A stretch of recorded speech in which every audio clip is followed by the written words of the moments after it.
Wastu nama Sidam Skaring Bawana langgeng. Prapi Kakang geger para Jawata kang samya sumewa wonten ing sakjawining Bali Martya Kundamanik samya alok enggah kayiwangan jagat Dewa Bathara boten kanyana-nyana kayiwantah ingkang sowan mongko sareng kula waspaosaken menika boten pangling Panakawan Petruk kalian Bagong Kakang. Alah dalah. Kayangan ki paling ora sing sowan ki ya ratu. Apa pendhita kok cah edan-edan iki? Dong apa sowanane kayangan?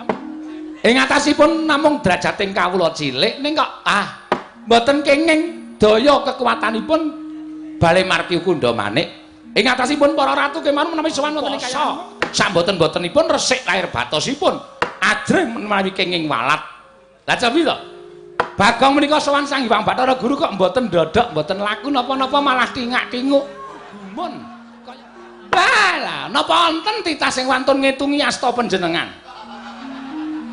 Menawi mboten Bagong ora mboten wonten to, mangka ya luput senjata tawa mboten kuwalat.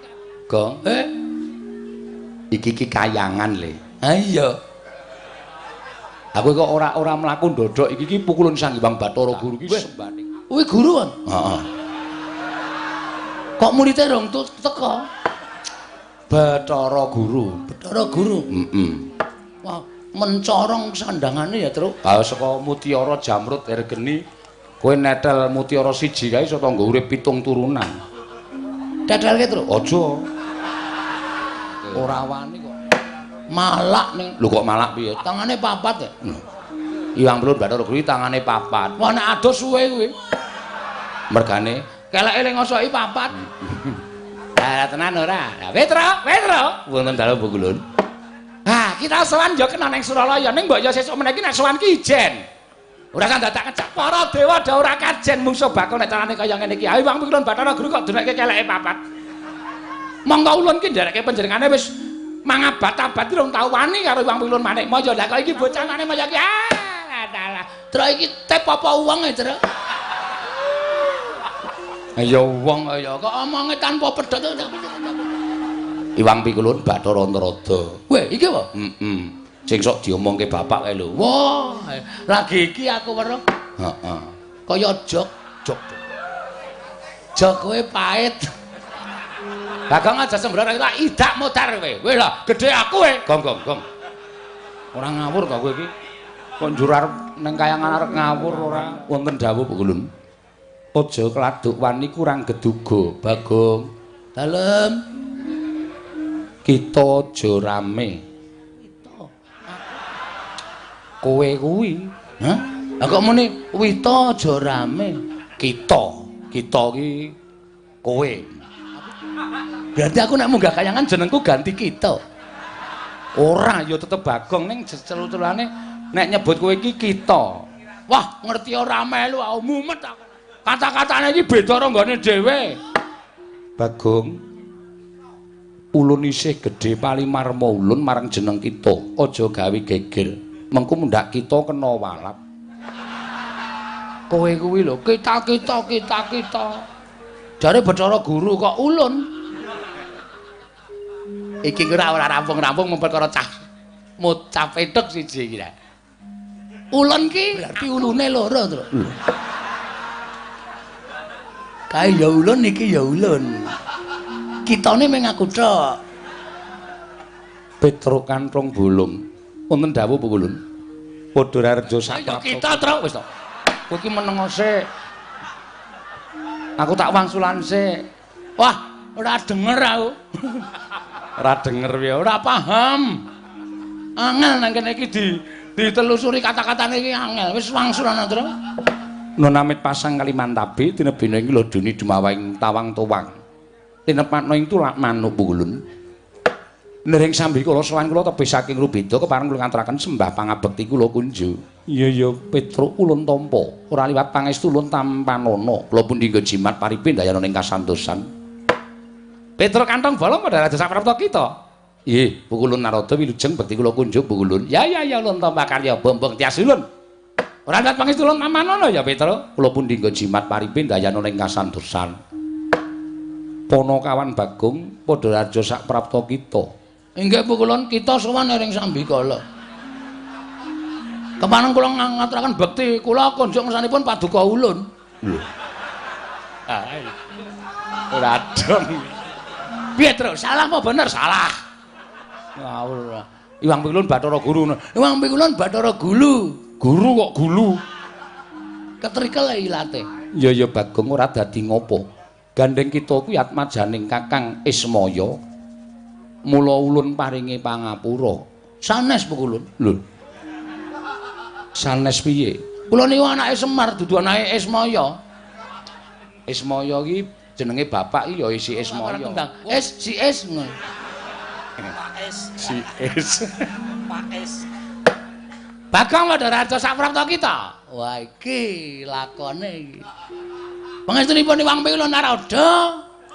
Nering Sambikala Pikulun. Ayo syukur. Ayo iya. Wah cah edan tenan ora. Wis dewa padha ra kajian iki wis ora. Petra padha raja sak prapta kita. Pangestunipun Iwang Pikulun Bathara Indra wilujeng. Bagong padha raja sak prapta kita. Bathara Indra. Kowe nggon film kae apa? Udu. Ora ana telu to Dana Kasina Indra. Iki bedewa ya. Wah, kowe tak tendang modar. Kowe tak tendang genti kowe. Ora ngerti kok arep ditendang ora. Bathara Indra. Oh nggih pukulun Bathara Indra. Bekti kula katur nggih pukulun. Iya. Ulun tampa Bagong prayogakna. Nun nggih, sampun mboten kirang-kirang. Petruk padha raja sak praptamu. Pukulun Yama Dipati wilujeng. Oh iki bahaya lho, Gong. Hah? Iki bahaya. Iki sing tukang jabut nyawane titah. Iki Pak Mburi ya? Heeh. Bagong padha raja sak praptamu. Sapa, Tru? Yama Dipati. Iwang Pikulun Yama Dipati wilujeng. Bekti kula konjuk Pukulun. Iya. Ampun dicabut. Ora. Mang neng kemawon mengke ra. Ucul dhewe. Mboten sah dicabut. Iya. Iya, Bagong iya. Nggih. Edan tenan kok kowe, Gong. Aku biasane ngono e. Tak nengke wae. Heeh. Petra Kantong Bolong padha raja sak praptamu. Pangestunipun Pukulun Penyarian wilujeng bekti kula kunjuk. Iya Petra. Pangestu tampan ana. Nggih. Bagong padha raja. Sapa ki, Tru? Penyarian. Oh, Pak Carik. Udu. Pukulun Penyarian. Ayo ki nang kelurahan Carik to? Ora. Penyarian ya pokoke sing nyateti apa-apa. Sekretaris maksudnya? Heeh. Pukulun penulisan. Wilujeng bekti kula konjo Pukulun Penyarian. Iya Bagong prayogakna Ponokawan. Nun nggih. Lho, kok guyu ngopo? Sampeyan yo mesem kok. Berarti aku nang kene iki entuk masa. Wah, gayamu ora. Pukulun Penyarian ketoke seneng nek aku omong terus iki. Iya ning iki ning kayangan ku ndak diko Bagong aja sembrono. Ulun sotke dadi cacing. Iso dadi cacing tenan. Waton ora ketemu wong mancing lho. Ha iya. Nang ketemu wong mancing cilaka aku ambing ditemleki nggon pancing cemplungke banyu diseret karo wader. Wader ya apa? Rara. Petra dalem Pukulun.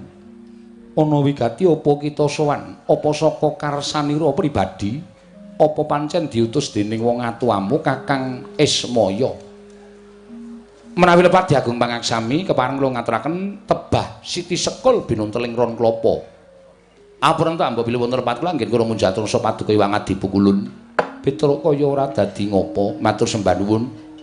Ndungkap angka kalih wale-wale menapa Pukulun? Sowan kula wonten ing kayiwangan menika sayekti mboten saking kajengan kula piyambak.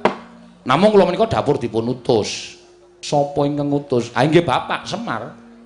Inggih, Bapak Semar nggih Kyai Nayantaka. Ya Sang Hyang Ismaya. Nuwun sewu malah sakmangke kula badhe nanjihaken. Kondange ngake padha nyebutake nek Sang Hyang Ismaya niku nuwun sewu kadangne sepuh Bathara Guru nggih panjenengan. Niku janjane niku napa ming cerita napa asli? Iya pancen nyata. Kakang Ismaya kuwi kadangku tuwa. Weh bener, Gong.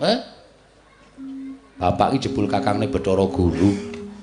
Ah ngopo Bapak dadi kere ning jagat ki? Ngerti dadi dewa, malah mulya dhewe ya ora kedungsang-dungsang uripe.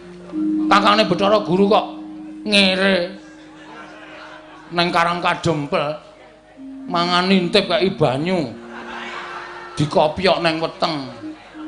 Arene ra ya mamane paling ora roti ya ta. Ning bapak ki wis seneng ngono kae kok. Wah, Semar ki pancen aneh. Lah nggih, nek ngaten kula ngaturaken panuwun. Lah, dene wigatosipun Bu Kulun, mboten sanes estunipun bapak menika bingung. Bingung perkara apa?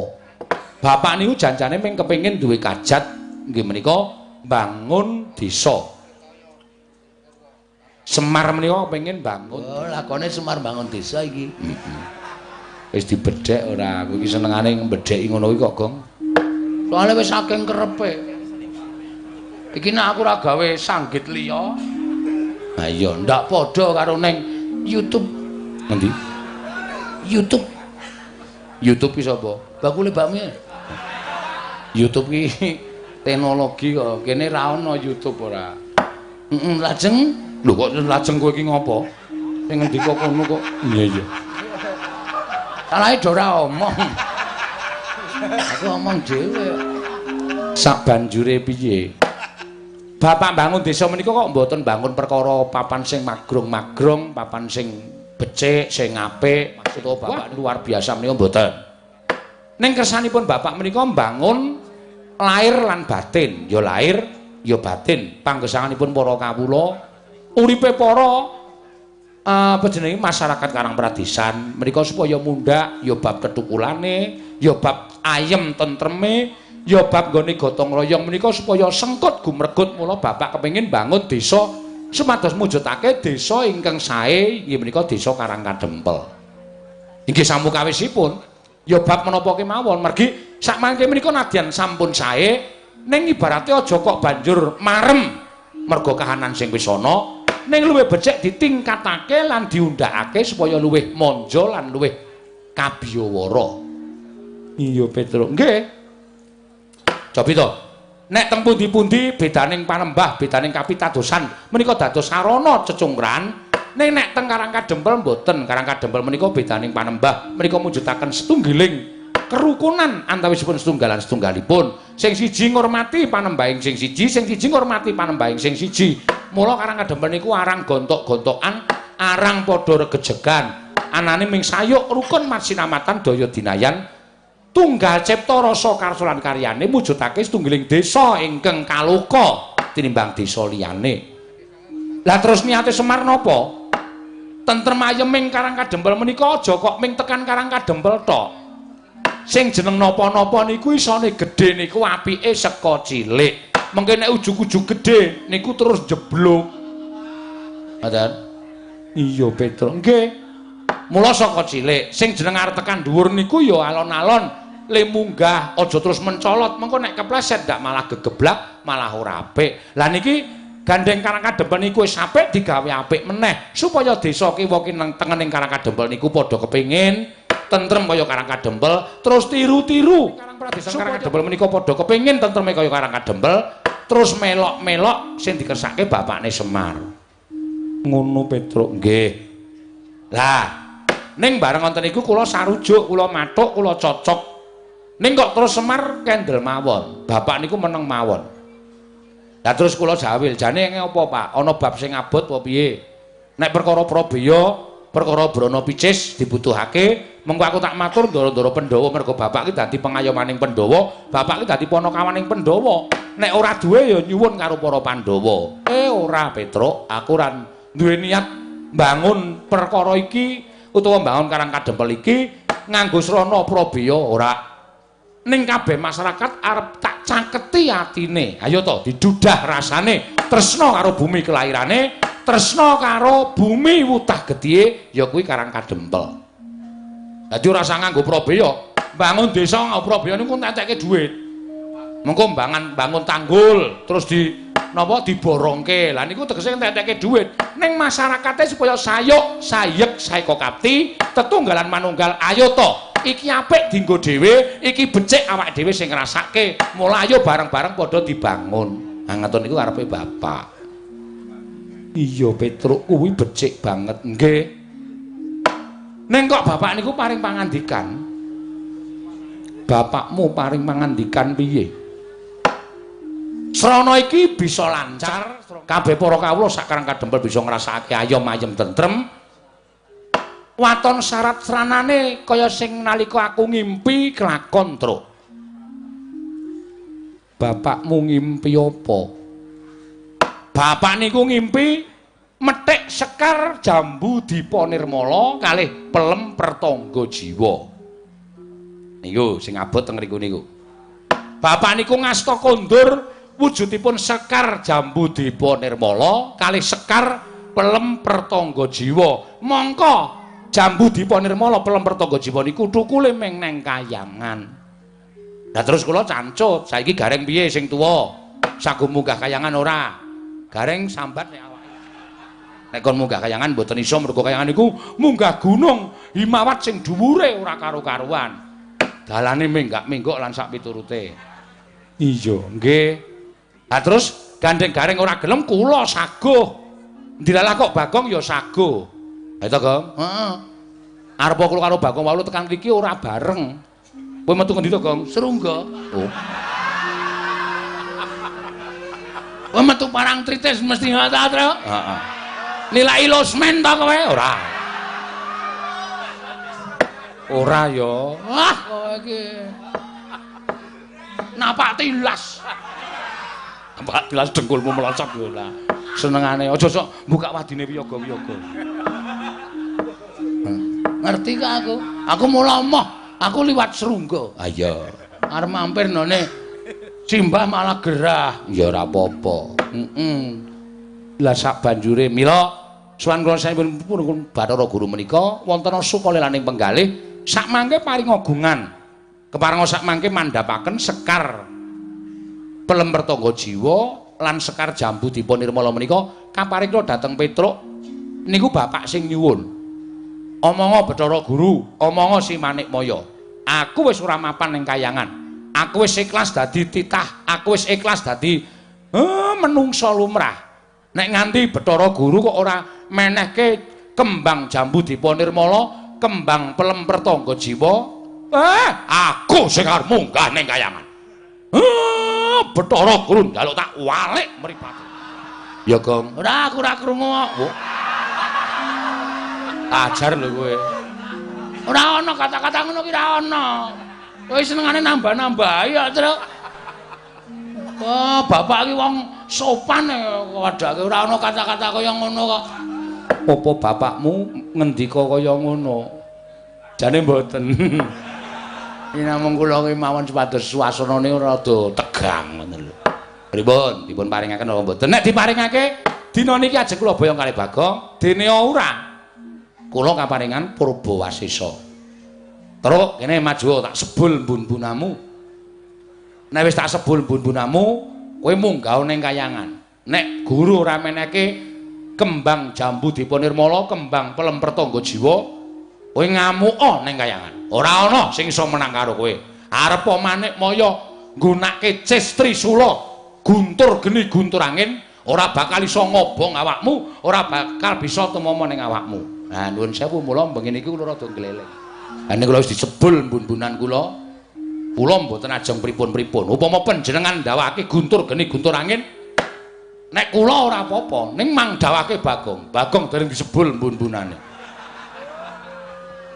Wah, semari banci ndhe banci ladan. Ha iki kok sing dadi korban aku ngono. Kowe wis disangoni daya kawijayan karo bapak, aku blas e. Ha engko nek ditamani cis Trisula sing modar kowe. Modar ning kene. Aja kuwatir, Bagong. Wong mati ning Kahyangan ki njujug swarga. Wis. Wis Truk kowe bali dhewe. Aku tak mati nang kene. Aku ngendikane Bathara Teka iki, hus. Anu Bathara Antarada iki nek mati nang Kahyangan ki bakal munggah swarga. Wis kowe ning neraka tak idiak sirah, Truk. Sing ngomong sapa wong mati ya didelok ala becike, nek ala ya nyemplung neraka, nek becik ya nyemplung swarga. Ora ana kok mati ning Kahyangan jujuk swarga iku dapusi Bathara Narada. Wah, asem e. Ora tak nggojok lho. Agonge pancen trembelane kok kowe iki. Iki Bathara Antarada iki kami tuaning kayangan kok dijak-jok. Ajok ora? Ayo ajok. Ajok ya wis. Ngene kok geger ora. Ngono Petruk. Nggih, nyuwun pangapunten. Namung sedela kemawon. Mangke menawi sampun paripurna nggihipun damel srana syarat inggih menika wujudipun pambangunipun padukuhan Topa Desa Karangkadempel. Badhe kula konduraken upami dipun paringaken dhateng Bapak malah Bapak matur nuwun. Syukur kinarya pusaka wonten ing Karangkadempel Pukulun. Jaja muntap lir kinetap duka yayasinipe. Netra kocak ngundarandir.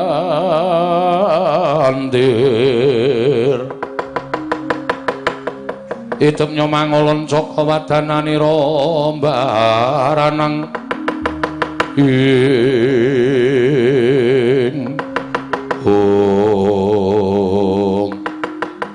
Kakang Rodo kados pundi Kakang? Landara dase tadi. Napa sing kula aturaken sekawit kala wau jebul wonten nyatanipun. Kula mun jatuh Paduka Diprasi Bathara Guru nek Pandhawa ora duwe niat apa-apa ya kiwa tengening Pandhawa srati ning Pandhawa. Lah dalah nyata. Petra sowan njaluk kembang Plempertangga Jiwa kembang jambu dipun nirmala. Monggo Purbawaisa nasta Paduka Diprasi Bathara Guru dipun paringaken menapa mboten?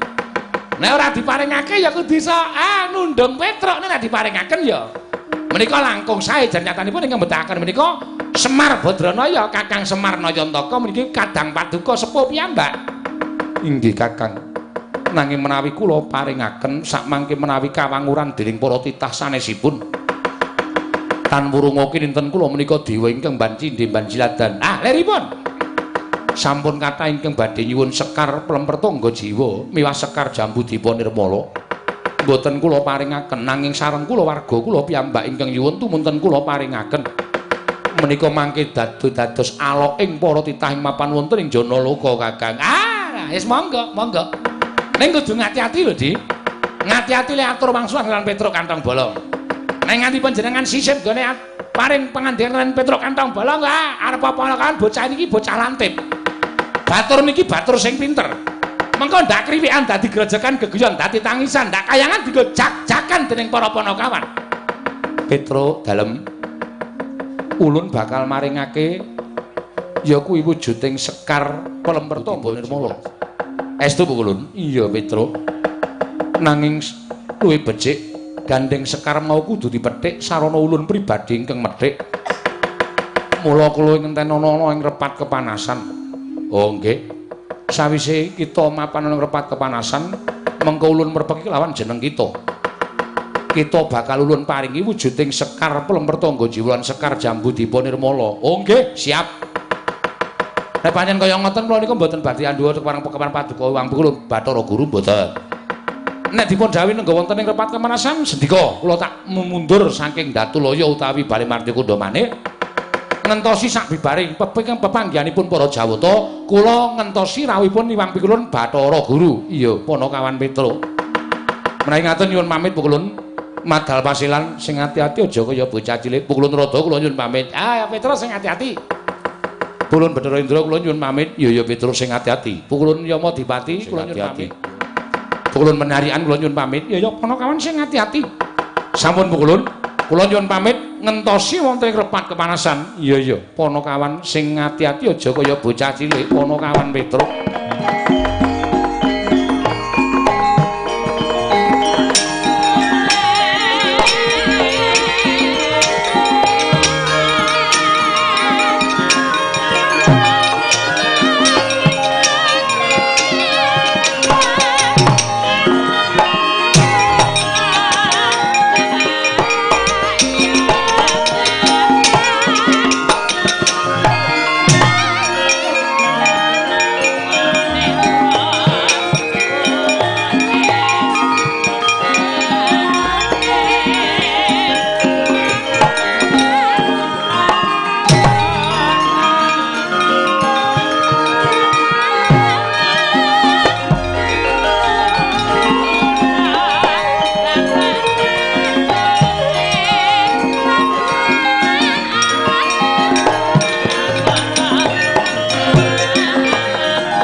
Panita kang nyara wangsit pindha kumbang Benda kumbang ngajaping tawang susah angin ngendi nggone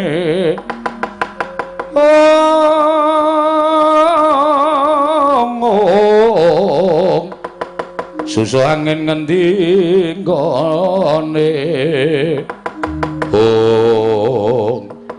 Kakang Trada punapi Petruk sampun kersa mundur lah menika kok kadangipun Petruk tasih mogok-mogok wonten ing mriki. Kowe lah dalah iki bocah iki arep ngapa ya? Bagong kita ki Petruk ki wis metu nang tempat kemanasan kok kowe kita durung metu ki piye? Metu kok dipeksa. Lire piye kita ora gelem metu? Ra ati kula kok ora kepenak ya? Ora kepenak perkara apa Bagong? Nek Petruk mboten pantosa nggadaken pengendikanipun Iwang Pikulun Trada, ning nek kula kok setiap omongane piyai niku tak petung, tak glejah. Tak goleki iki lereke kata-katane iki nanti. Mengkono, nggih. Lah terus panjenenganipun Iwang Adi Pikulun paring pangandikan. Niku kula bundeli ngaten mawon.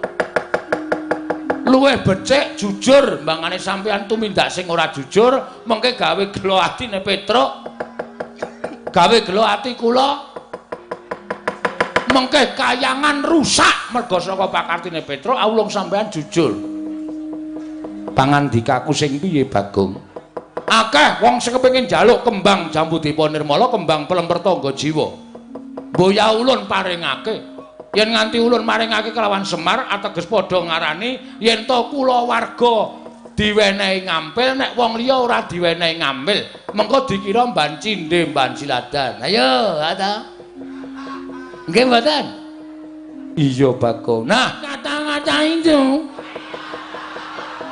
bocah iki omongane kok tekan kaya ngono ki piye ra kanthi niti priksa kalimat kaya ngoten niku kula nggadahi pemanggih lan kula saged menggaris ngandhapi barataya kowe menggaris ngandhapi ki apa menggaris bawahi kalimat panjenengan ateges panjenengan boten ajeng maringake wujuding kembang Pelemper Tangga Jiwa kalian kembang Jambudipa Nirmala nggih napa mboten Kakang Trada kados pundi alah dalah konangan karo genjik siji iki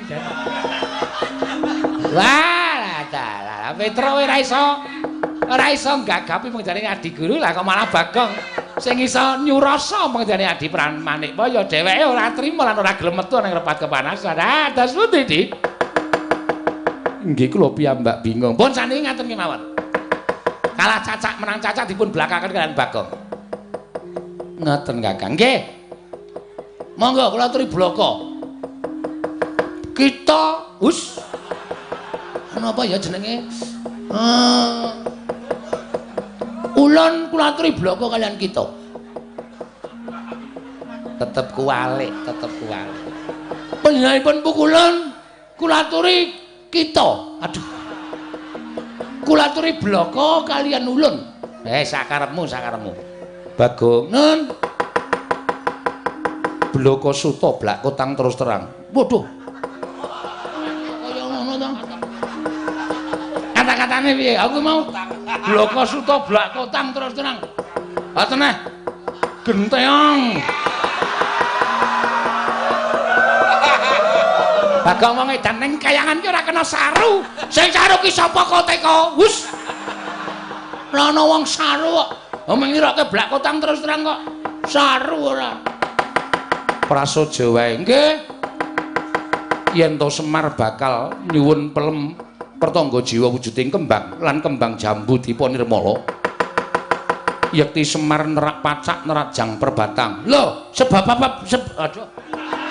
sebabe Semar kuwi titah Semar kuwi titah jare kakang panjenengan Kang Mas panjenengan Sang Hyang sapa mau Ismanto Ismaya heeh Ismaya iya lah padha karo Semar niku uripe nang donya ning jane statuse dheke wong KTP-ne wae kula delok status dewa ngoten kok niku ateges Semar niku dewa sampeyan aja terus bedak-bedake Semar karo panjenengan dume panjenengan dadi dewa teng Kahyangan Suralaya kagume panjenengan Semar urip ning Ngadipada terus sampean beda-bedake niku jenenge ora kabeh. Mongko sampean padha-padha putrane modar aku. Coba. Wah, ora denge kok dadak omongan ora. Ya anake sapa? Ayo anake bapakne. Bapakne sapa? Empuh. Sang Hyang Bathara Tunggal. Nah, Sang Hyang Bathara Tunggal. Sing biyen jare lahir ceprot wujud ndok. Nggih to? Ngerti kayangane tak dadar. Modar kabeh sisa. Pak goreng kei Lombok ora ana Bathara Guru. Ora ana Ismaya. Ora ana Teja Mantri. Mlebu nang wetengku kabeh. Wah, cakok nekate kaya ngene lho. Iki nang kayangan kok nekate sak penake dhewe iki piye? Tetep ulun ora bakal maringake. Nek ora gelem maringake, Petra wis diparingi daya kekuatan karo Semar. Rawe rantas malang mesti bakal tak putung. Dawuhe Bapak Bagong, kowe anakku sing tak tresnani. Petra tak wenehi kekuatan. Aku percaya karo omonganmu. Merga kowe iki tim sukses Semar Badranaya. Mula kowe kudu iso omong ning ngarepe Bathara Guru. Nek pancen Bathara Guru amenehake sakaremu tawane Purbawasesa, aku kakangne Bathara Guru, kowe menang gawe geger nang kayangan.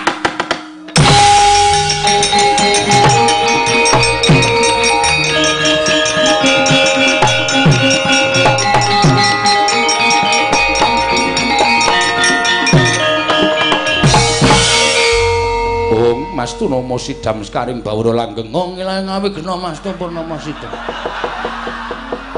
Mastu Iwang Jagat karo Sinan Kandha kawisaning Bisna Panjang kunjung pasir wae jeneng. Ana nggih negari ku ditengkake. Iki malah janturan ki ngapa cah iki? Wah, wong ilahe iki sebutaning para dewa. Aku ya iso nang wong ilahe. Sekaring Bawana Langgeng. Sekar Mayang. Wah, isih kelingan lagune Gomblo. Kowe lah, pukulun tepang kali Gomblo. Sembuh ora caturan ora? Aku ngerti lagune ora. Iki sapa iki? Bathara Indra, ngati-ati ya, Nggih, ngati-ati. Nek musuh liyane kita kena sembrono ning bocah iki ndugal kewarisan. Ngerti ta kowe kedadiane Bagong iki saka sapa? Mula Bagong kuwi ndugal kewarisan ora luput senjata tawa, ora tau kena walat, ora tau kena apa-apa merga Bagong ki dumadi saka ayang-ayangane Semar. Weh. Berarti aku duwe anake Semar. Kita kuwi kancane Semar ingkang dhisik dhewe janjane pancen Petruk karo Garengke luwih kalah tuwa lawan jeneng kita. Oh, asem. Oh, diterano gajule sirahe tenan. Kok digajuli sirahe ora kualat tuaku kok. Bagong, non waspadakno. Nggih, ulun Bathara Indra. Ulun putrane Bathara Guru ingkang angka catur. Angka 4. Iya, mbarepe sapa? Lho. Perkara mbarep karo ragil kuwi dudu perkaramu. Putrane Sang Hyang Manikmaya kuwi pirang-pirang cacahe. Persasat Jawata iki putrane panjenengane kabeh. Wah, edan. Luar biasa. Ora kabeh ya?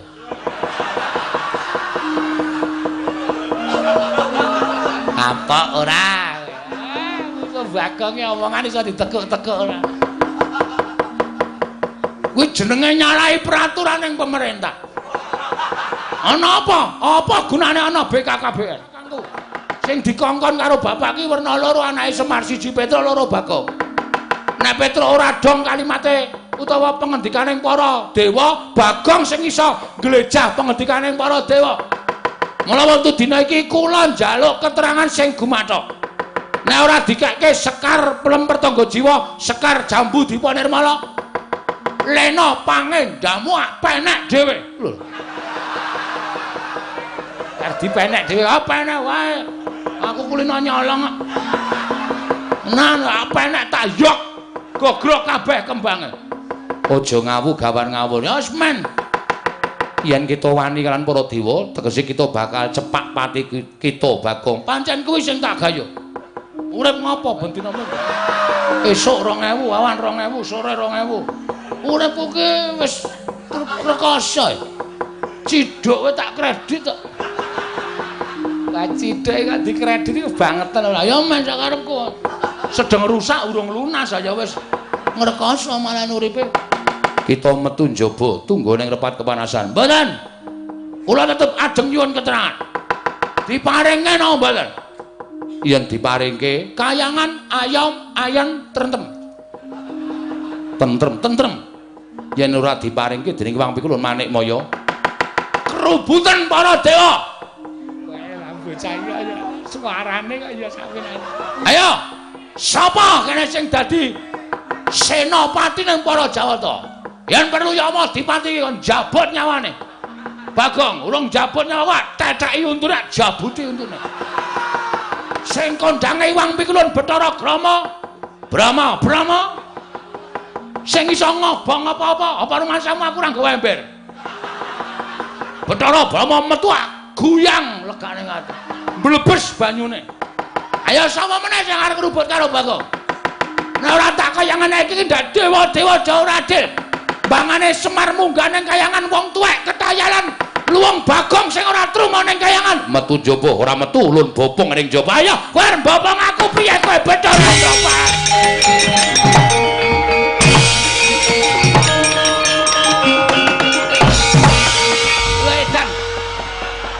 Bali meneh ki piye? Endra. Iki gak merucat ki piye? Apamu kapan kowe ayo? Lendange tak kethok. Aku mbrojol dhewe ayo. Bagong sepeleke cah digdaya. Nek mung digendhong aku digendhonge. Sok tak tibake dhewe. Saking kesele. Kono rono kono.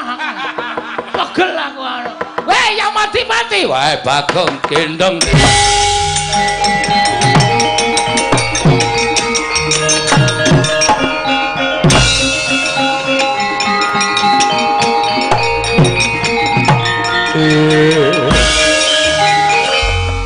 Aku wis metu nang repat kepanasan kok kowe jek keri ning Suralaya kok. Ngopo e? Tak gawe rame sisan. Lho, sisan piye? Sinuwun jagat Giri Pratingkah kowe ora kelingan to kendikane nek nganti kembang Pelemper Tangga Jiwa karo kembang Jambu Dipa Nirmala kuwi diwenehke karo Petruk mengko dianggep Pukulun Hyang Jagat Girinata kuwi piyai sing ora adil, dewa sing ora adil. Kanthi aku menggaris ngandhapi kata-katane Sinan Pukulun Bathara Guru kuwi aku curiga. Apa? Curiga. Curiga ya apa? Kuwi lho, ora percaya kuwi lho. Cubriya. Nah, aku Cubriya. Hyang Pikulun Jatimurti, Hyang Pikulun Bathara Guru mesti ora arep menehke kembang sing tok jaluk. Ning kowe tekan repat kepanasan iki mesti mung arep diapusi arta diwenehi keterangan sing janjane Sekar utawa Sekar Pelemper Tangga Jiwa, Sekar Jambu Dipa Nirmala kuwi ora bakal didonke ning Karang Kadempel. Aku metu nganti digotong karo Yama Dipati ya, Tru. Oh, mosok? Iya. Belang mergo do ketoke do wedi kabeh aku ngamuk nang kayangan. Bathara Guru lak unek-unekke. Lho. Kowe ora disotke. Wes ora mandi. Aku kok disotke. Sing jeneng nggon angker tak uyuhe demite mlayu kok. Apa meneh mung disotke dewa. Ha terus iki titenono mesti dewa-dewa do tekan kene. Nek dewa tekan kene kowe ngati-ati lho, Tru. Nek kowe kon bali aja gelem, bali kena ning bareng karo Sekar Dipa Nirmala. Ya, manut karo kowe le. Heeh.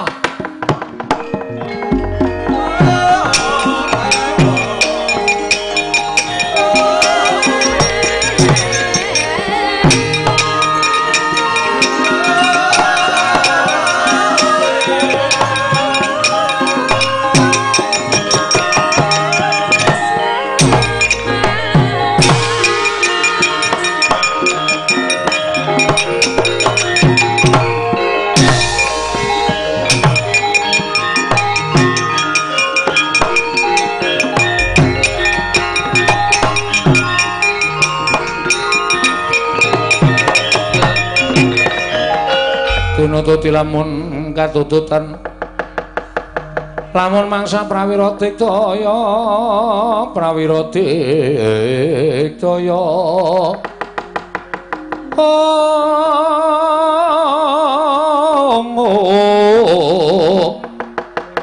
Onanggono magawe gelari rawang-wang. Oh.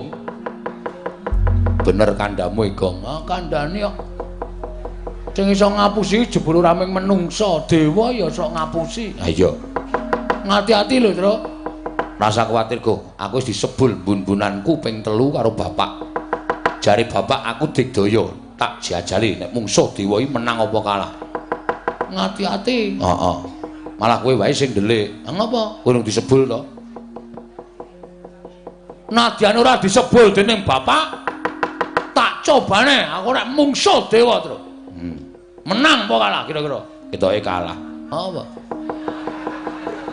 Aku ora disebul kok. Ora masalah. Men kalah ya men. Ya wis diantepi ya diantepi. Kunjuk pukulun Sang Hyang Bathara Indra. Ya pitruk tak tampa pangestuku Tampanana. Nggih, sangat anggen kawula ndadosaken jimat. Pulundra Brama bekti kula kunjuk. Ya pitruk tak tampa pangestuku Tampanana. Kula pundi? Sing mburi sapa, Tru? Bathara Brama. Wah, iki sing seneng sok ning radio. Lho. Sapa? Brama Kumbara? Udu Brama Karak. Wis kuno banget Ega aja ditokke to. Wis do lali kuwi iki wis. Kuwi jaman cilik-cilikan kowe Brama Kumbara kuwi ora. Heeh ya. Heeh. Pukulan Bathara Indra bekti kula kunjuk. Ya Bagong tak tampa. Kowe mau tak gendong kok merucut. Sampeyan ning gendong Mas. Ora serius mula kula obah wae tiba terus mlebu melih teng Suralaya. Iya. Nggih.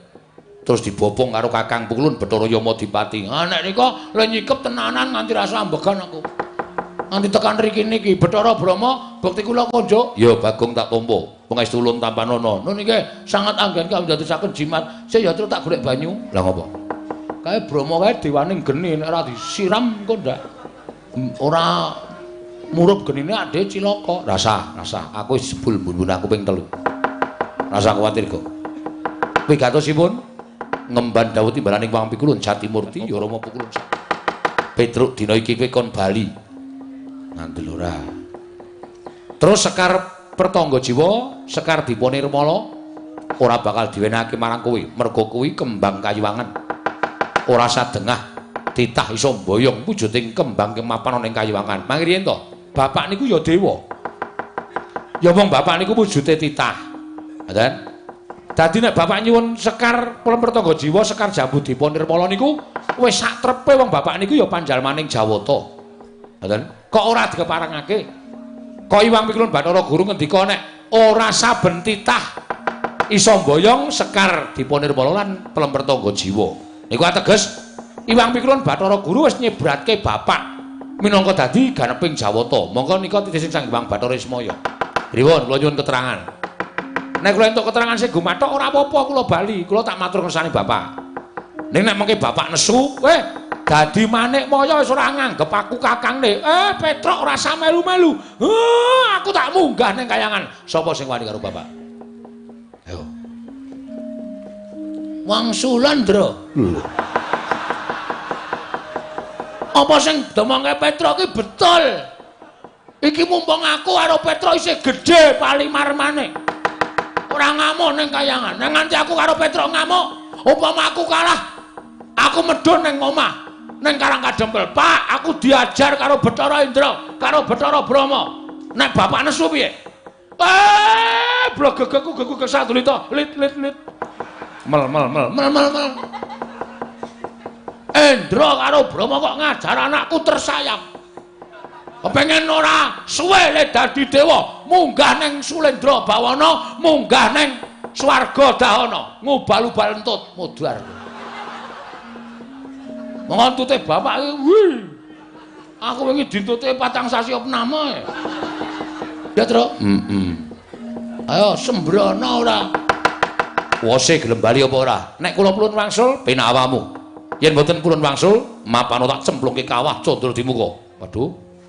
Gong, cemplungke kawah condro di muka. Ora apa-apa ndung adus kok awake dhewe. Kawah condro di muka ki apa? Kolam to. Wus. Kawah condro di muka kuwi geni utawa neraka sing nggo ngukum wong sing tumindak angkara. Isine geni tok, kuwi nggo nyiksa wong. Aja. Lah ya mulih. Lho kok jane mulih pitan? Ini kok mulih. Wis rasa wedi to. Kawas Candra di muka dicemplungi wong ora salah karo awak kaya awake dhewe iki genine adem. Sing kandha sapa? Aku ngono. Lah nyoto apa ora? Lah mbah aku meng ngarang kok iki. Kowe iki ngawur senengane ra. Kula tem mboten kula wangsul. Yen ngono kowe wani karo Bathara Indra. Estunipun kula mboten wantun. Ning gandeng panjenengan meksa kali kula nggih nyuwun pangapunten, Petruk.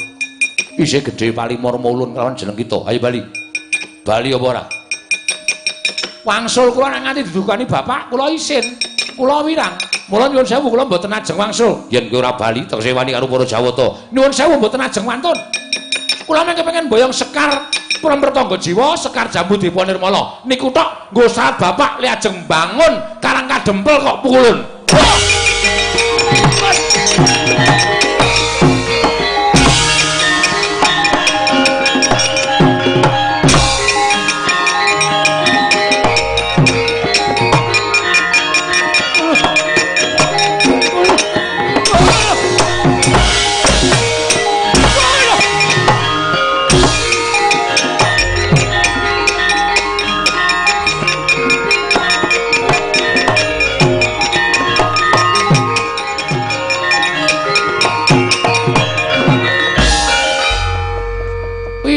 Jare wis disebul ndase. Oh, Kang. Wah, Semar ki ngapusi. Semar ki biasane iso omong ngono lho. Gedhekke atine anak ning jane ora ana apa-apane. Ah jare wis disebul sirahmu, kowe iso digdaya ngungkuli dewa. Ah dantem Bathara Indra kok aduh mati aku. Ojo gedrewasan aku mati aku. Ah piye kowe? Kok aku isih ngrasake lara e. Wah, wis. Ya mulai ya ajare Semar. Lho. Lah ngopo? Ngapusi kok.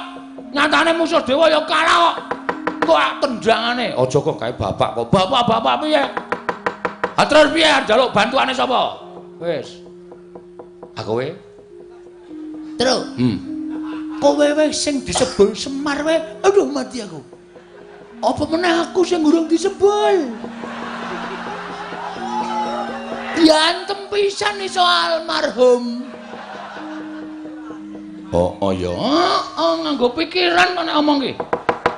Aku ora nganggo kekuatan apa-apa kok kon mungsuh para dewa iki terus maksude piye? Petruk, aja mlayu.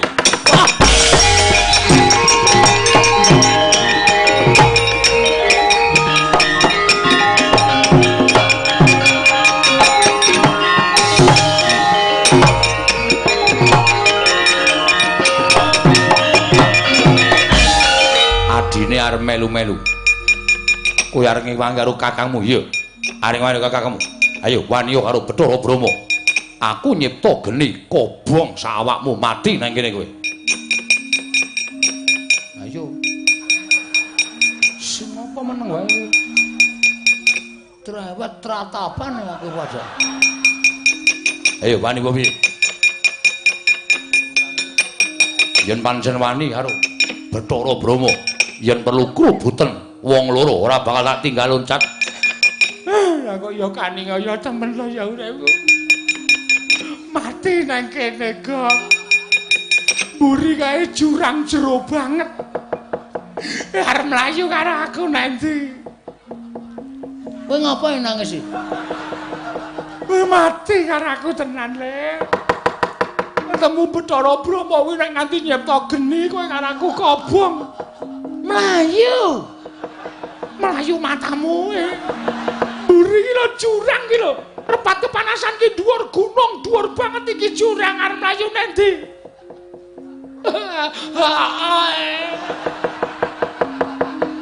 kowe yo nangis yen pangapunten Bu Kulon kula sing nyonaken pangapunten Petruk bali ora bali pripun mboten wonten dalane. Bali liwat papan utawa dalan sing bener. Kandha karo bapakmu Siwa Semar, aja ngarepake Sekar Jambu Dipa Nirmala lan Prampertangga Jiwa. Walah. Iki dhewe tekan omah isih dunek-unekke bapak lho. Ya nek mung dunek-unekke. Nek diunek-unekke nganti kaya ngono kae monggo bapak ki nek ngunek-unekke santen-santen. Bagong Petruk anak kongkon rang rampungi. Wis tak kandhani to nek aku ki kakangne Bathara Guru, kowe rono ki kowe sowan Pak Lek. Pak Lek Bathara Guru njaluk ya sing apik-apik. Bali tekan omah ora entuk gawe. Gua abrak apa anak kaya ngono. Cemarak cangkeme ngono kuwi ya. Mesti kelara-lara aku. Iya iki nggih pun Mbah. Mbangane kula wangsul tekan omah ming dunek-unekke bapak. Wis gong modar nang kene ra apa-apa Le. Mati cah loro diwujudi ya Le. Ora apa-apa wis. Anakku isih cilik-cilik terus. Ora apa-apa, kowe ninggal anak wis gedhe-gedhe gek bojomu lempoh. Bojoku ayu ditinggal ya mane-mane jenggomu mlocot ora. Kuwi senengane kowe mati penak das utangmu akeh. Oh, ayo ngamati aja-aja. Lah witekno wis ora ana dalan. Wis kowe karo aku manut wae kok. Dikapak-kapake manut waton pasrah wae. Kene marganing Pati yen manyeris manut perkara engko bapakmu ora trima perkarane karo Kanjeng Rama Pukulun Jatimurti sing wigati anak-anake wis wani gawe geger Suralaya. Peluputane titah sing wani gawe geger Suralaya mung wajib dihukum cemplungke kawah Candra Dimuka. Ing kene marganing patimu kowe Panakawan Petruk.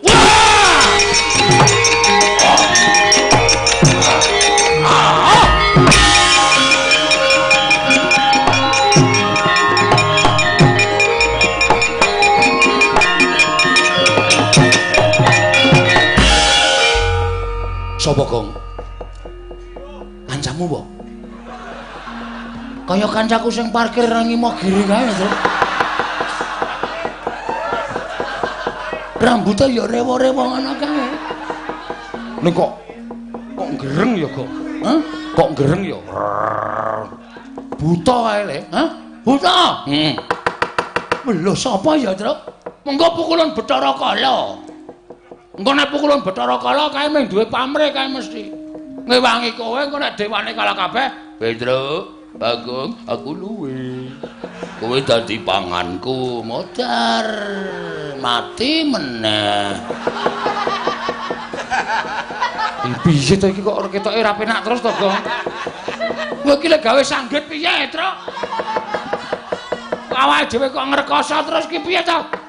Wis rasa dadak. Piye-piye kalah cacak menang cacak buta kae tututi takoni sapa, Gong? Yo!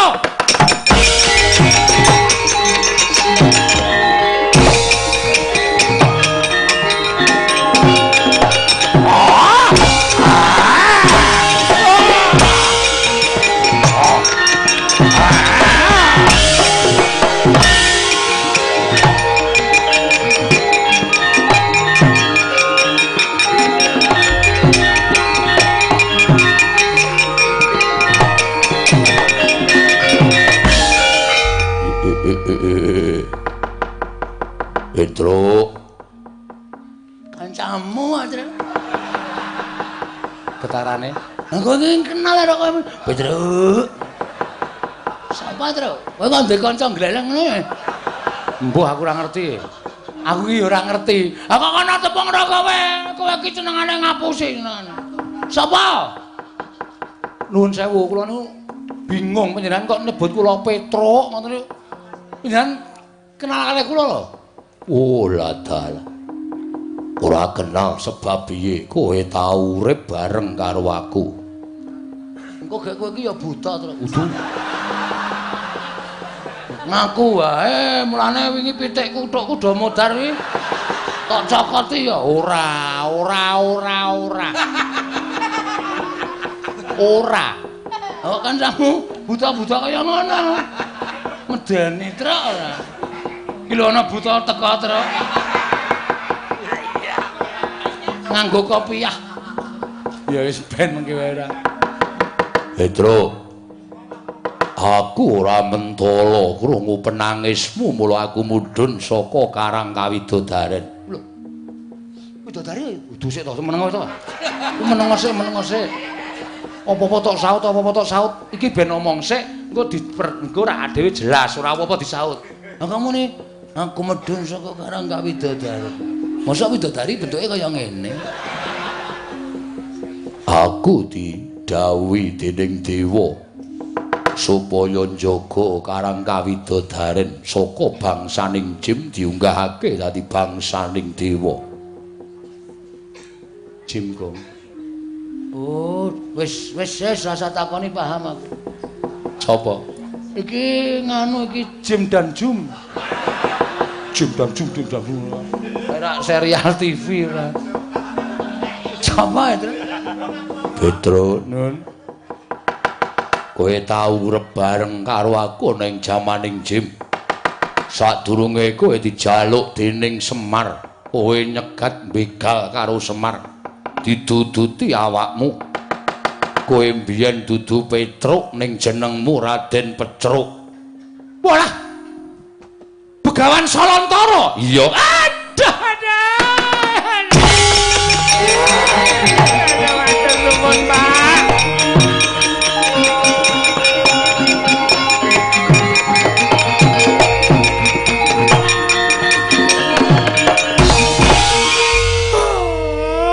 Bapak. Iya.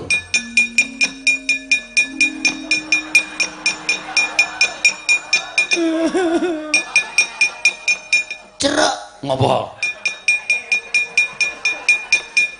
Jare jenengmu dudu Petruk. Sapa? Raden Pecruk. Kok iso dadi Petruk e? Oh, dibenerke karo Bapak Semar. Lah terus kuwi sapa ya, Truk? Kowe tak critani ya Gong aja lara ati. Heeh. Aku iki jane dudu bapak anake Semar, aku anak bapake Bapak Sambungan. Wo, mulo pedote kok endi?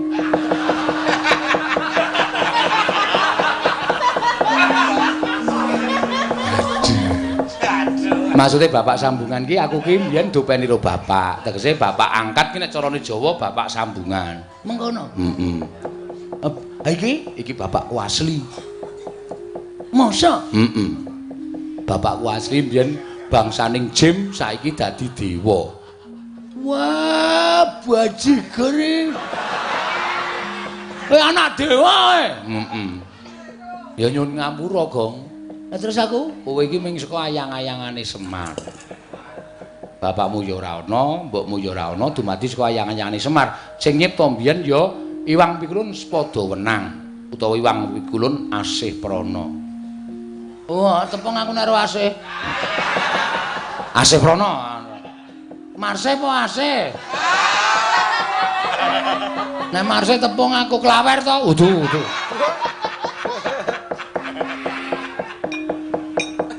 Bagong kowe aja lara ati apan aku bapakne Petruk, aku Begawan Solontara. Saiki ngalih jeneng Gandharwa Raja Bali. Weh, lah ora tau pulang. Iya. Gandharwa Raja Bali iki jeneng kok ora tau pulang. Matur suwun Pak, sampeyan pun ngerti kali penangise ati kula. Petruk, Nun, kaya aja wedi. Aja kowe leren nggonmu njaluk sekar kelemper tangga jiwa jambu dipa nirmala lan aja rumangsa kijenan ning kayangan ingkang sejatine gegayuhane bapakmu mau becik ya mung Iwang Pikulun Jatimurti sing kesasapan tumindak sing ora prayoga yen ana dewa sing arep gendhak sikara karo kowe tak singkirke aja melu-melu.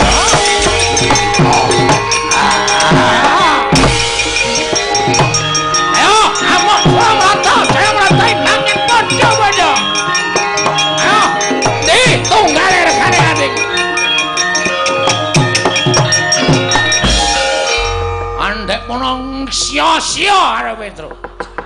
Ayo kene ayo. Ayo 3.000 entuk anduk. Rumangsane nyepelek karo Panakawan Petro. geleleng. Temu bapakne. Ya. Wah, dewa iki aja tak sumbari. Dewane pirang-pirang, bapakmu lagi ngladeni dewa siji, ya mula dipati nganglang jagat. Ayo, slebdul modar.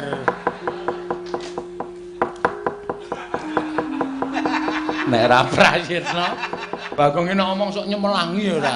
Aku ki mek ngomongi kok ora. Ora medeni ora, mek ngomongi.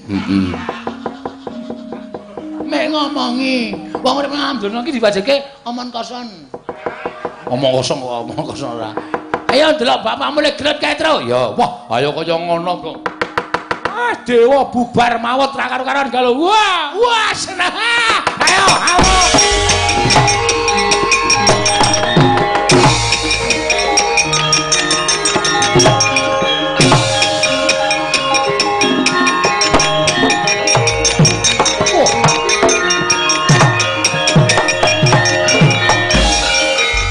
Gandharwa Raja Bali Salantara nggih pukulun kula ingkang abdi ngamuk punggung Suratantaha Nirbaya Nirwikara sinten tiyangipun nggih mboten ngertos bilih Petruk inggih Petruk menika anak kula namung dipun mong dening Semar Badranaya sinten ingkang badhe kendhak sikara dhateng anak kula mboten mentala nyumurupi penangisipun anak kula kita ngewangi atmaja kita bakal gedhe walate sarta kita bakal ulun katutake dosane nyuwun pangapunten menawi kula wantun kalian panjenengan.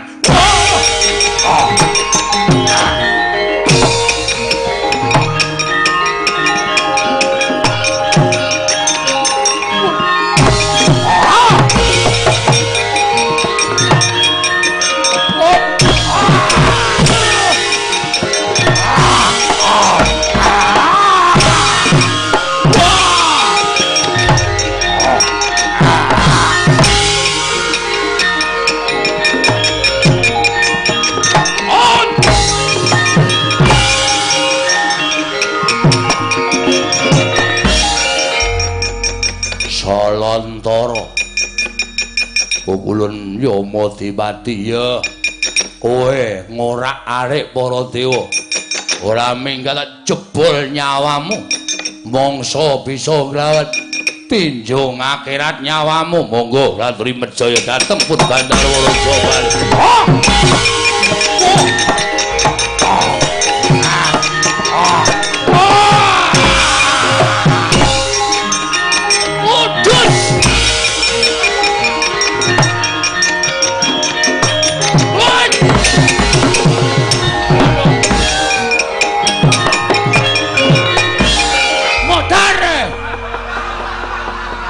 Gong, kowe iki piye to?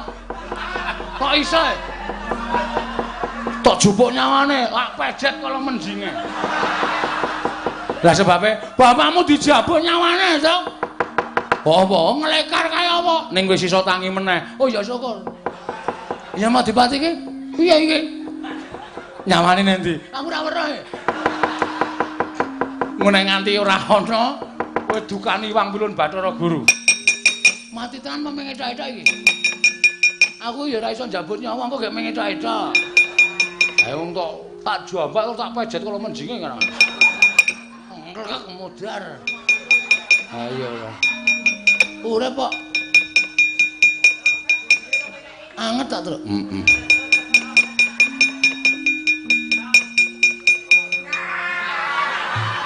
Aduh. Oh, urip. Bagong ngetan. Tangan enek-enekke. Genah mules mbok yakin. Aja kok diplintir. Ku iki kena sithik wae wetenge larane ra jamak-jamak. Wah, lancar. Waduh. Bagong wong edan. Wah, lancar. Kena setute larane raja. Kok diplintir lho. Padake gawe ntrontro. Woi, adalah wah kayanganmu rahmat.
Putra Pandhawa tata gati Wisraya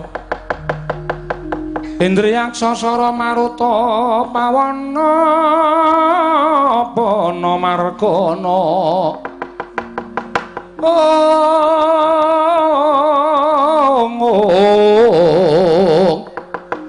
Samirana lan warayang wisikan magulingan limo kencang warudayang mak pong bu bolong kali cedhe sapa sing gawe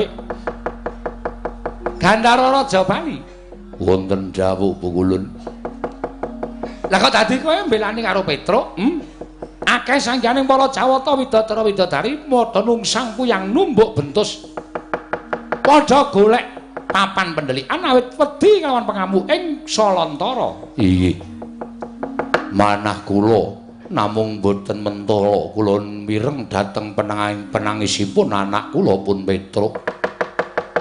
Anggenipun dipun sikara dening para dewa wekasan kula kedah mandhap lan belani dhateng anak kula. Ya, bener. Sing jeneng arep netangi kamurkaning wong lanang kuwi siji rusuh ana bandane, angka loro rusuh ana bojone, angka telu rusuh ana anake. Mesti bakal muntap. Inggih. Mula ra jeneng mokal. Petruk ki atmaja kita. Petruk ki anak kita. Inggih. Petruk kuwi anakmu, mula ora jeneng mokal yen to kita mbailani karo Petruk Kantong Bolong. Ya mong ngene ya. Gandhara Raja Bali aja nganti kawanguran Iwang Jatimurti. Sabab yen to nganti kawanguran Iwang Jatimurti, kita mengko bakal nampa pidana saka Iwang Jagadgiri Pratingkah. Inggih, Ulun. Sartane Petruk Kantong Bolong apa dene Bagong? Kita baliya marang Madyapada, ulun jarwani jati ning lelakon. Penemune Iwang Pikulun Jagadgirinata, wong atuwa kita bakal ngembari marang panguwasaning para dewa. Kuwi mau wis tak klerokke nanging ora diagem apa kang dadi atur ulun. Lah iki saya ngombro-ombro pakartine Iwang Jatimurti bakal mudhun ana ing jagat. Bakal sak pejagong lawan bapakmu. Mula mongko perkara ala becik bener luput men ditanggung karo bapakmu. Perkara iki men dilakoni dening Iwang Pikulun Jatimurti apa dening bapakmu Semar? Oh, ngaten Bu Kulun. Iya. Wis ngono wae ya.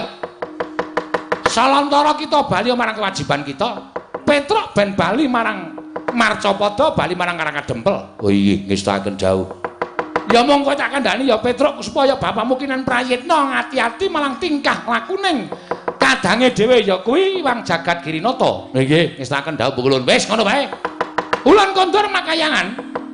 Sembah kula ingkang ndherekaken Jengkar Paduka. Sembah kula ingkang ndherekaken Jengkar Paduka Pulun. Ya, ya wis karya slamet ya Petruk. Bali nang Marcapada. Lho nggih ngestakaken dawuh.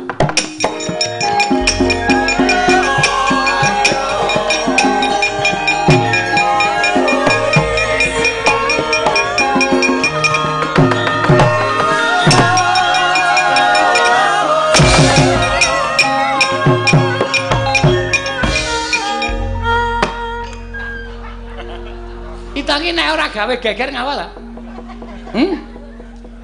Ngopo e, Gong? Jarike tak tarani Rafiae. Mula mabur tiba neh. Wah, trondolo tenan. Dewa kok digawe wirang. Ulun ki pujangkaning dewa lho, kok setute ditaleni Rafia. Mula mabur kok bali medhun meneh. Upama udu jeneng kita. Dadi apa kita? Dadi wong. Kurang ajar ta iki. Gong wis Gong. Mengko gara-gara meneh. Kowe pedhot dalan ki terus angel eling ngangkat truk. Ayo pokoke wis iki. Wis ngono wae, gur talene ajar kowe.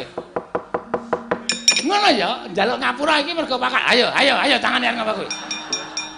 Wis to Gondara rampung-rampung. Wis ngene ora madhep rene ora rampung-rampung perkara.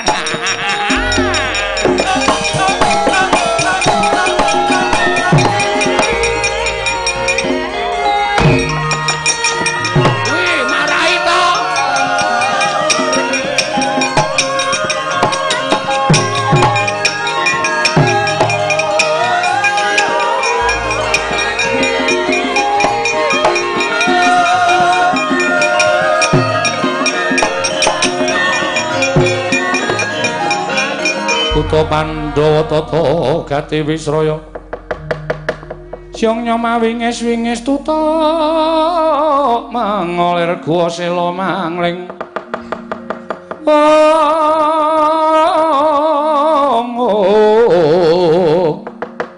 Tutu mengolir gua sela mangleng. Oh, Petro. Dalem, Pak. Bagong. Dalem, Pak. Wis bapakku. Malah ngaku kok. Ya ora apa-apa, Petro. Wis kowe bali kandha karo Semar. Apa sing dingendikake dening Wang Pikul Narada, aku tak bali marang kewajibanku mundak didukani Wang Pikul Jatimurti. Sing napa malih nggih Pak ketemu kalih kula niku kangen kalih Bapak. Sok yen ana sing njaluk lakon Semar bangun kayangan Petro. Wah, kok malah diomongke lho. Liya dina mesti ketemu mbuh pirang abad, pirang atus taun meneh mengko aku iso ketemu karo kowe Petro.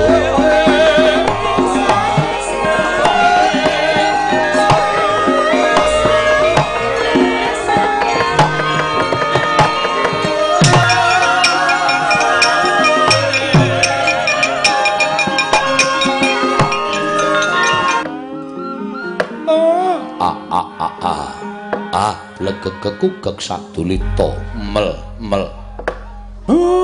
Mono kawan anak-anakku nala gareng Petruk Bagong wis komplit.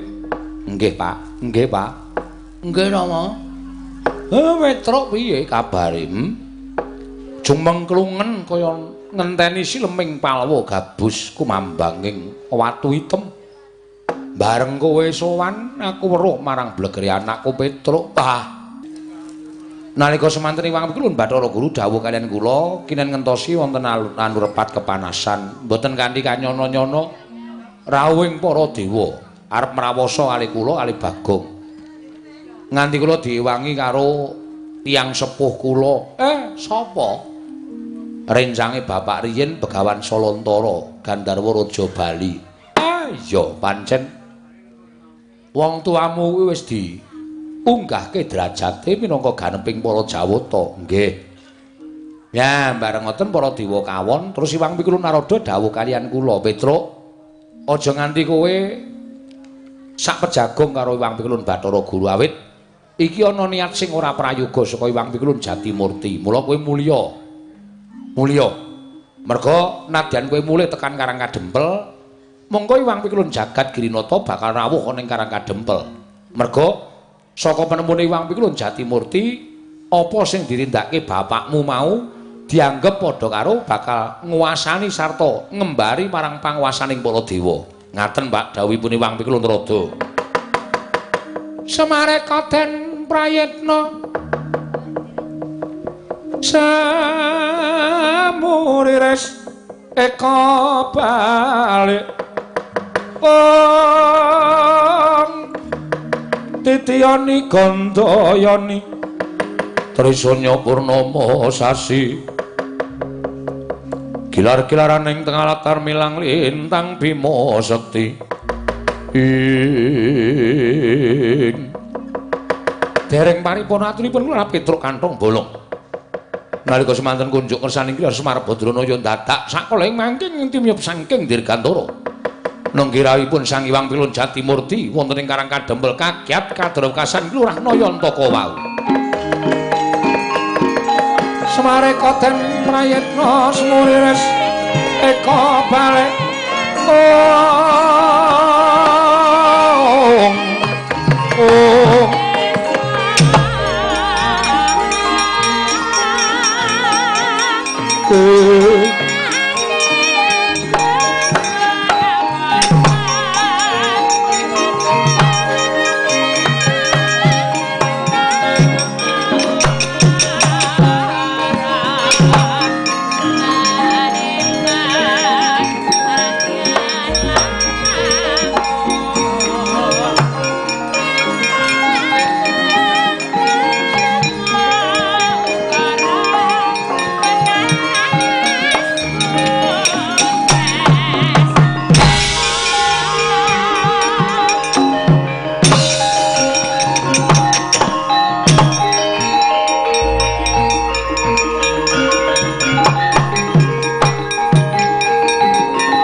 Pandhita kang nyare wangsit pindha kumbang ngajaping tawang susuh angin ngendi nggone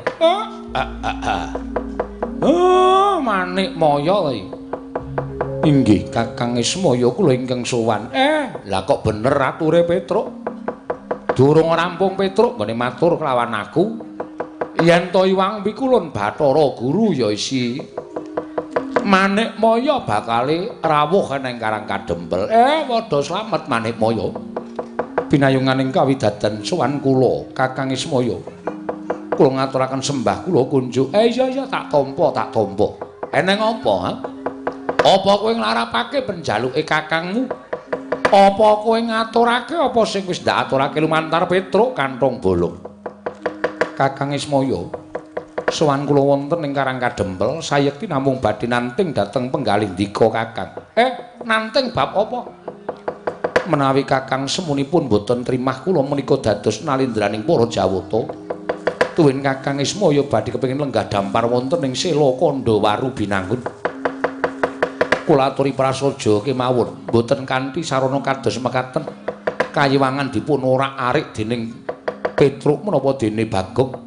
Ing atasipun namung jalma wantah tur dasaripun derajatipun namung kawula teka wantun nyamah dhateng asmaning kadewatan langkung-langkung Kakang Ismaya menika prisa bilih Sekar Plempertangga Jiwulan Sekar Jambu Dipanirmala menika upami dawah sakmangke boten dawah wonten ing Madyapada krana menika kewajibanipun para Jawata teka Kakang Ismaya anggenipun sampun lampah dados titah sewantah badhe nyuwun Sekar Pertangga Jiwulan Dipanirmala menika mengku suraos kados pundi sami kemawon Kakang Ismaya menika ngasuraken derajating kadewatan sami kemawon Kakang Ismaya menika badhe ngasuraken dhateng kalendranipun ingkang rayipun Manik Maya kanthi cara mekaten kula mboten narimakaken ing atasipun namung badhe mangun desa kemawon teka kanthi syarat srana ingkang asalipun saking Kayiwangan menika boten sagedipun tampi kanthi nalar kamanungsan ingkang ganep Kakang Ismaya.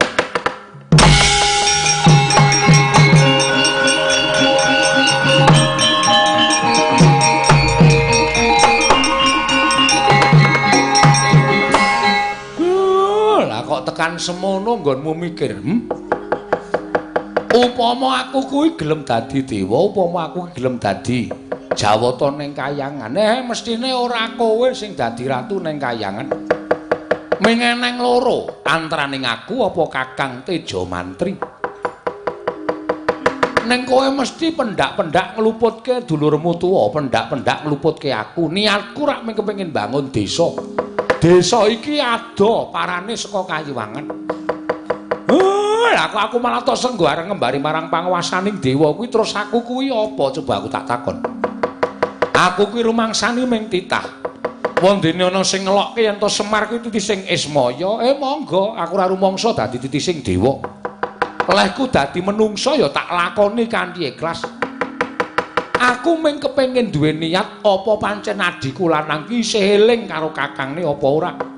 Ing atase aku ki ming ngilih utawa kepengin njaluk wujuding kembang saka Plempertangga Jiwa lan kembang saka Jambu Dipanirmala.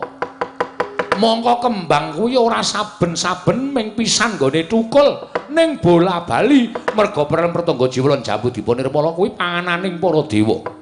Saben ngembang tukul dadi woh kuwi dadi dhaharaning para Jawata. Lah kok dadi aku ming nempel pisan wae malah mbok arani sing ora-ora, malah mbok arani sing werna-werna. Dikira aku ngembari marang panguwasaning dewa, mbok anggap aku pengin dadi ratu ning Kayangan. Wah, ora Guru, ora Manik Maya. Nadan uripku kaya ngene iki aku wis urip tentrem, nadan uripku ming sarwa sekeng. Aku wis kepenak. Nah nyatanipun Kyai Semar utawi Kakang Ismaya nggadahi sloga ing kados mekaten. Apa aku kleru? Apa aku luput? Yen aku kuwi tilas dewa kepengin iso ngrasake kanikmataning kadewatan srana aku njaluk Sekar Plempertangga Jiwa lan Sekar Jambu Dipanirmala. Apa aku kleru? Apa kuwi ngurangi kayamu? Apa kuwi ngurangi derajatmu? Apa kuwi ngurangi wibawamu ning Kayiwangan? Lah nek kowe duwe pakarti kaya mengkono kuwi janjane ora kok perkara aku njaluk Sekar Pertangga Jiwa lan Sekar Jambu Dipanirmala sing marai wibawamu asor ning merga gedhoanmu, merga kelakuanmu sing kaya ngono kuwi. Kowe wong cethil, kowe dewa sing ora iso andum karo kulawargamu kowe Bathara Guru.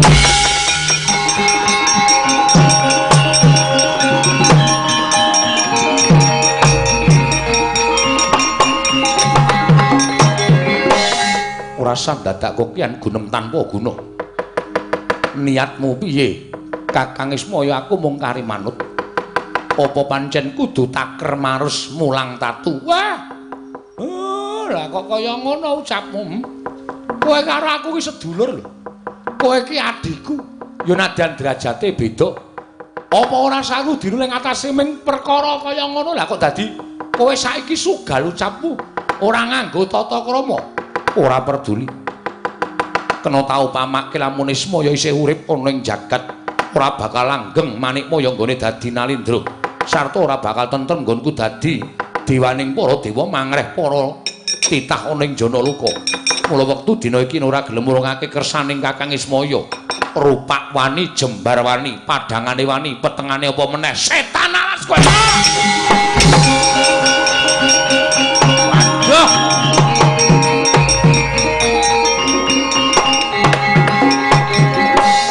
Bapak iki biasane sabar kaya dadi kaya ngono ya, Tru. Wah, lah kok Bathara Guru kok diuncali sikil untung iso endo. Sandale nang ndasku kowe. Sandale sapa? Sandale bapak penyakit tenan kok. Mongko tekleke. Wah, lah kowe. Kiye apike to lagi kiye. Antil sisan kowe. Wis ngancing iki. Wis piye kae? Wis men, nek cara aku nengke wae wis ben. Wis engko menang sapa? Didelok sisan tru. Bathara Guru karo Semar ki digdaya sapa? Nek digdaya Semar, kowe karo aku gleleng tru. Ha wis karepmu, Gong. Ayo.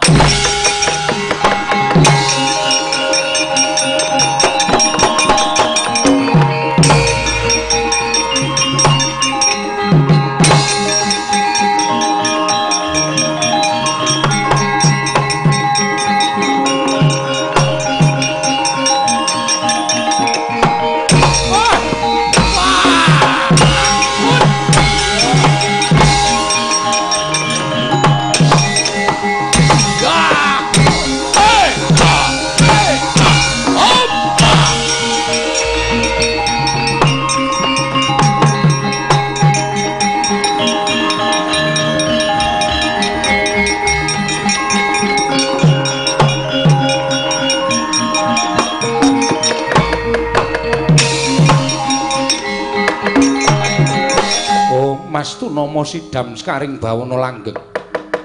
Mula ta mula kayiwangan hawa panas ingkang kagila-gila. Jebul Manikmaya nerak pacak nerajang perbatang. Ismaya ora bisa meper mubal babaling kanemurkan.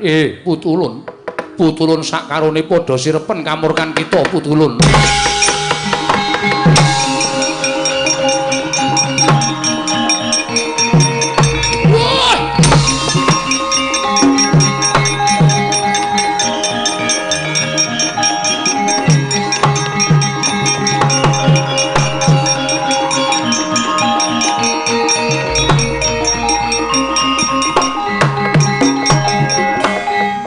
Manikmaya, nggih wonten dawuh Pukulun.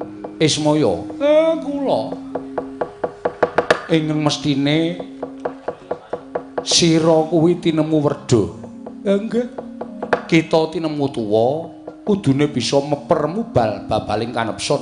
Manikmaya, kita ingkang tinemu taruna aja gampang kebrungut marang panyakra bawa ingkang mboya bener. Ismaya kuwi wis nerima tansah nampa marang apa ingkang dadi kewajibane nggone urip ning alam padang minangka dadi pamomong. Lah kok dadi ming kepengin wujuding Sekar Pertangga Jiwa lan Sekar Jambu Dipanirmala. Teka kita malah ndakwa kelawan Ismaya ingkang ora-ora. Sinenggusi Ismaya bakal ngembari marang panguwasaning para dewa.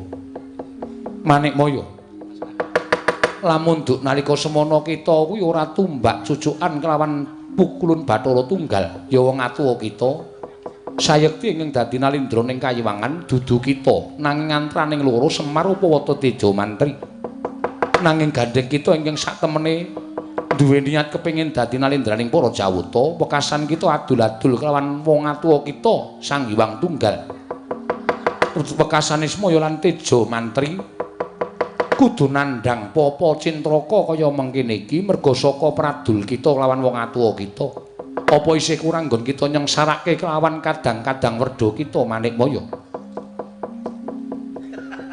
Waduh Truk ana cah cilik gleleng ya Truk ah kok jeleleng misah Semar karo Bathara Guru ki Semar ya ndodok nglumpruk Bathara Guru ya sedheku sapa to wah Bagong ki ngawur ora sapa ya Sang Hyang Wenang kelas pira jengkulmu kuwi kaya dewa masa kaya ki dewa kaya ki iki wis ora kok ngono iki dewa waduh ayo Randana nek kae nyemelangi tenan Gong awan ndodok nang kene oh iya rasah nyuwara ora wong nyuwara titenono kowe mah disotke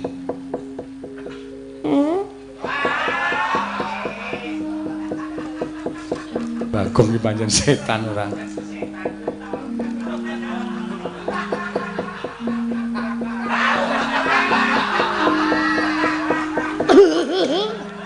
dengkulmu kowe ora nggih pukulun sedaya kalepatan kula Ti Agung Pangaksami paringna sekar pelemper tangga jiwa lan sekar jambu dipa nirmala aturna marang kadang kita Ismaya inggih pukulun kita bali marang Kayiwangan lamun kita ngiri godha karepaning Semar aja takon dosa ulun ingkang bakal paring pidana kelawan jeneng kita inggih pukulun istakaken dawuh Kakang Ismaya monggo kula aturi nampi sekar menika. Guru aku njaluk ngapura. Nek ana luputku ya Guru kula ingkang nyuwun pangapunten. Sasampunipun kula ngaturaken sekar kula nyuwun pamit. Sing ati-ati, Manikmaya.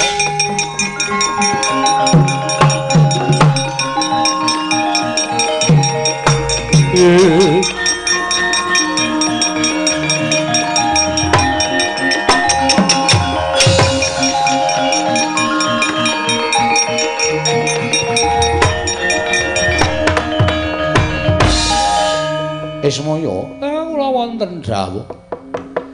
Nyata nadyan wujud drajating Panakawan nanging kita lantip panggraitane. Teka kita bisa weruh kan kahanan ingkang saknyatane. Nggih. Sekar pelemper tangga jiwa lan sekar jambu dipa nirmala.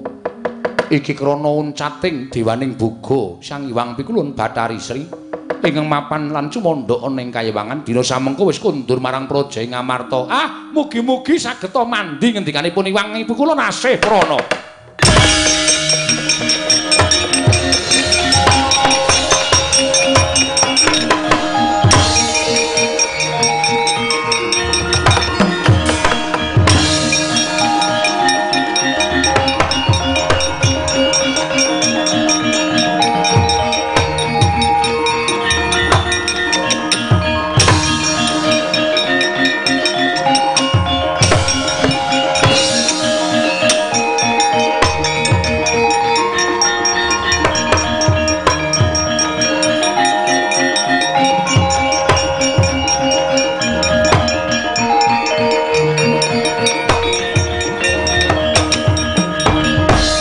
Marika den mrayitna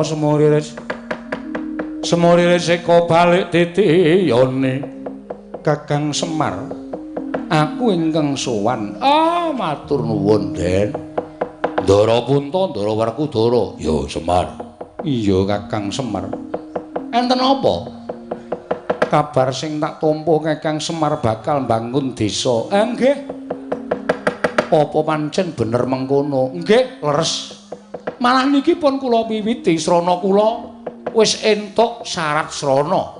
Syarat sranane apa Kyai Semar? Wujudipun sekar pertangga jiwa lan sekar dipa nirmala. kuwi apa Kyai Semar? Niku sesingidanipun Iwang Pikulun Bathari Sri dewaning boga sing sawetawis ninggal Praja Ngamarta ning para Pandhawa boten sami tanggap. Namung sak mangke sampun kondur wonten negari Ngamarta. Mengkono Kyai Semar. Nggih. Yen to pancen mengkono aku ngaturake panuringking tanpa pepindhan Kyai Semar. Ya.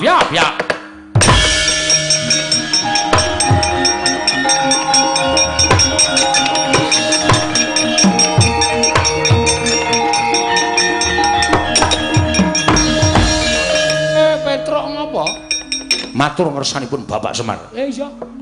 Sewu lawatan Diagung Pangaksami. Ora dadi ngopo. Amit ngaturaken tebah Siti Sekul. Binunteling koron klapa. Apun ta mbok bilih wonten lepat kula inggih krungu jatur sanipun Bapak Semar. Iya, gak wis. Nalika semanten kula jagi wonten tapel wates. Tapel wates ngendi? Karangkadempel. Dumadakan mboten kanthi kanyo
nyono, Pak.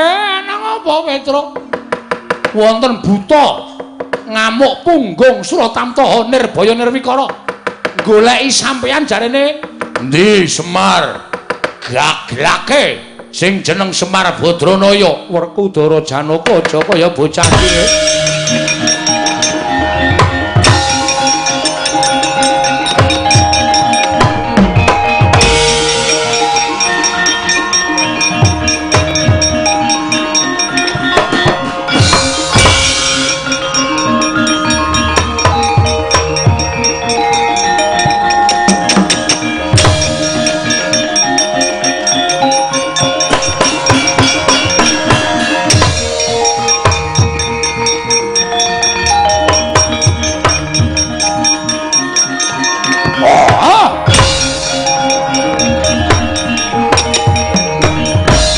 Kunjangkan sing langit kelap-lapaton lerekin sanging risang mawe gandrung ladala sapa Raden Janaka peranganing Pandhawa kowe sapa Degya kala Jajal Werka ya ana wigati apa dawing dewa kudu mangan daginge Semar pecah siramu.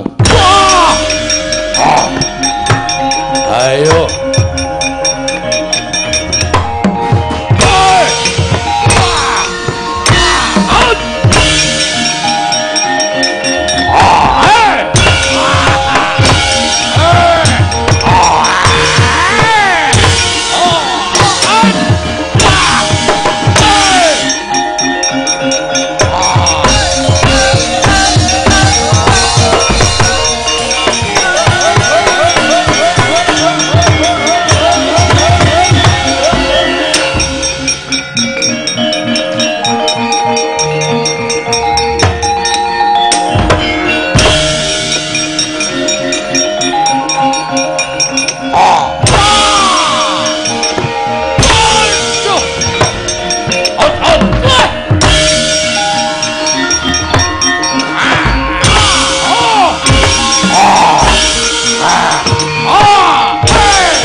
kok asline kaya udu buta to kan. Wong kudune tandung tang tang nundun tandung tang tang nundun tandung tang tang jleng dadak nek guntak kok ngene kok tang tang nundun tang tang nundun tang kok ora rampung-rampung kaya ora ngerti budaya kaya ora ngerti jem-jeman oh randake Semar ora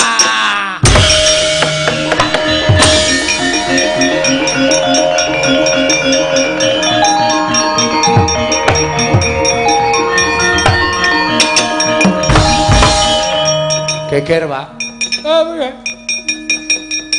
Ndara Werkudara Ndara Janaka kalah ayo Pak piye Ndara Janaka karo Ndara Werkudara kalah terus iki mungsuhe sapa butane gedhe banget ngamuk gulung-gulung kaya ngono sawah Tegal rusak kabeh wah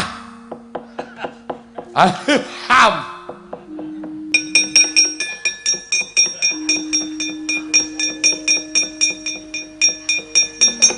oh demet ki turu to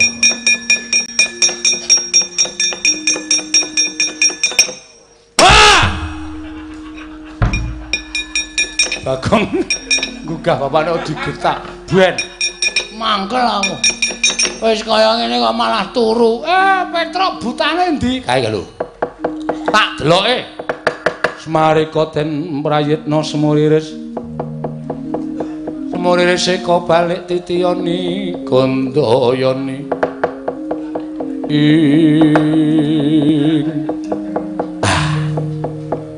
buta kae ora galak Ndara Werkudara dicokot Ndara Janaka dicokot ora galak iki kae mungsuhe Sinuwun Puntadewa terus Sinuwun Puntadewa kon nyembah buta kae kon pasrah pati urip mengko rak buta kae kalah apa iya Pak domongi kok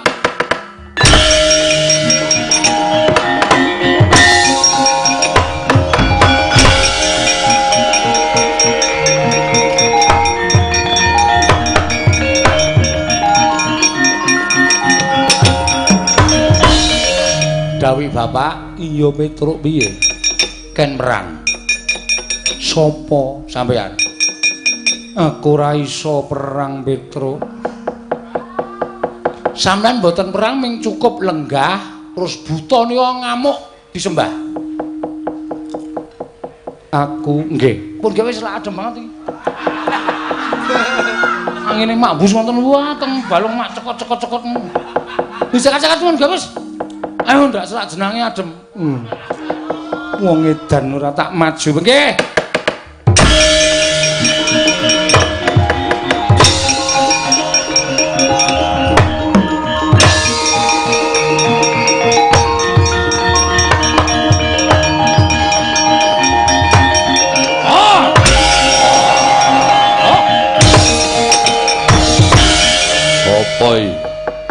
Prabu Puntadewa kowe sapa?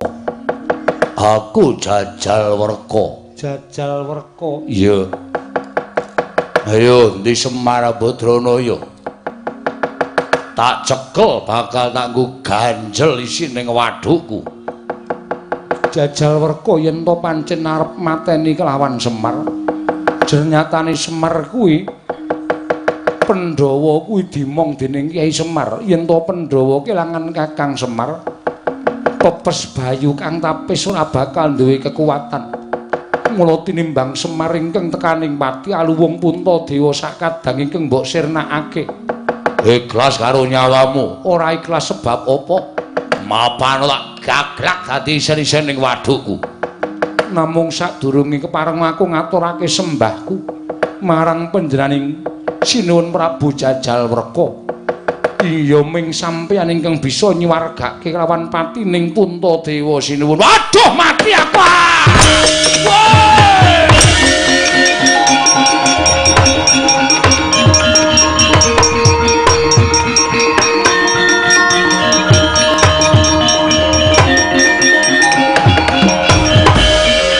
Koko Prabu inggih, Yayi. Kenging menapa paduka ingkang wujud raseksa krana nami panjenenganipun Hyang Jatimurti Menapa ing dados gegayuhanipun Semar menika kedah nampi cobi, nyatanipun kula ingkang kadhapuk supados dados pacoban ing Kyai Semar. Lah kok jebul malah para Pandhawa ingkang saged nyingkiraken pacoban wujud ingkang Raka ing Ndarawati. Setemah kula wangsul kok wujud kaya wingi uni. Inggih Koko Prabu. Apa niatipun Semar Badranaya menika kandhas dumugi ning Batus? Mboten nggadahi niat menapa-menapa kejawi amung ngambangun desa Karang Kadempel. Yai, wonten dawuh. Maitra mekaten kliyanana kula manunggal wonten ing Karang Kadempel. Monggo Koko Prabu kula dherekaken.